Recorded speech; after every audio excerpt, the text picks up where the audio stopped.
Okay, I'm going to walk out back. The driveway comes down, goes around the garage as before. We're on the roadway going back. This is the spot that was real muddy before. I hauled in some number 4 limestone, a couple loads in here. So this is pretty solid now for the 10-wheelers to get back here. And we'll go back to where the pad is here in a second.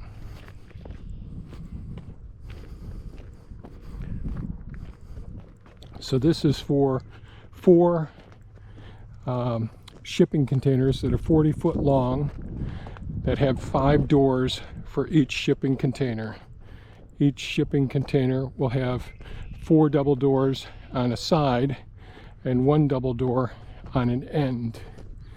And my goal is to have 2 sets of shipping containers separated by 34 feet, about that amount, so that later on I can put some trusses across them to help with storing of materials in between. But I'll show you the pad out here as we get out here.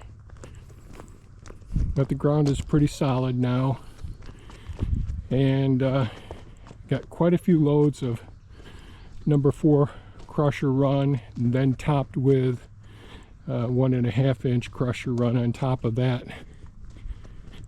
And this is the location. This is the roadway going down. I have 2 trees right here, and small pond right here that overflows. When it overflows, and it goes right down the spillway right down here alongside of this pad.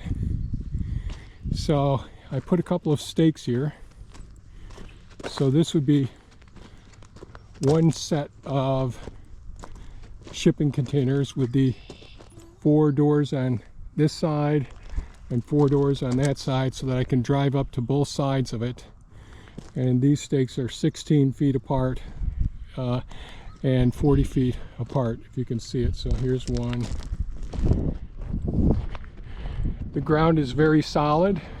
That hydrant and water line I put in years ago, and I've been driving over it. The 10-wheeler's been all over it here. So this is the first set of the shipping containers right here. And then we have about 34 feet between this double set of shipping containers coming down to the same thing here. So the backs of the shipping containers without the doors will be touching each other. So there'll be 1 double door on this end and 1 double door on that end. The 4 double doors going that way and 4 double doors going this way. This way I can come up and around and enter each one of those shipping containers. So this gives you an idea of how the area is located, what the pad looks like. And I think I've got this set well enough that this will work. I'll walk over here so you can get an idea. Those are the 2 trees. I can always move that bucket if you think it's in the way there. But 2 shipping containers right here. Hard to see the stakes, but they're in alignment with that pile right there. And then the other set of shipping containers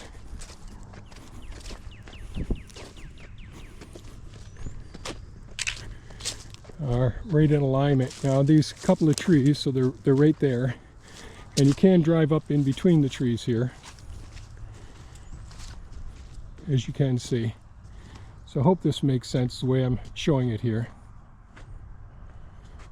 Alright, so that's looking at the area here. We had a rainstorm yesterday come through, so it is a little bit muddy here, but I don't think there's much chance that you get stuck. And I do have the excavator and a track loader if you have any issues as well. And oh, well, there's the excavator over there. It's a Takushi TB290 right over there. And I think that ends this video.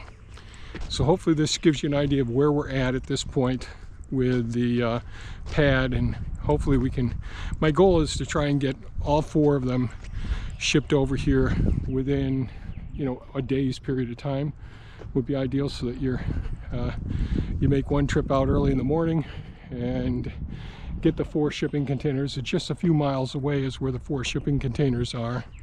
We're at 287 Stony Robbie Road, Oswego, New York, Stoney, then New Word Robbie, Robby Road. And the shipping containers are by the Walmart in Fulton, New York, just a few miles down the road. So you turn onto Stony Robbie Road, turn onto County Route 8, 8 goes into Route 3, and the place is right on 3. Okay. Hopefully I'll give you all this information in the email as well. Thank you.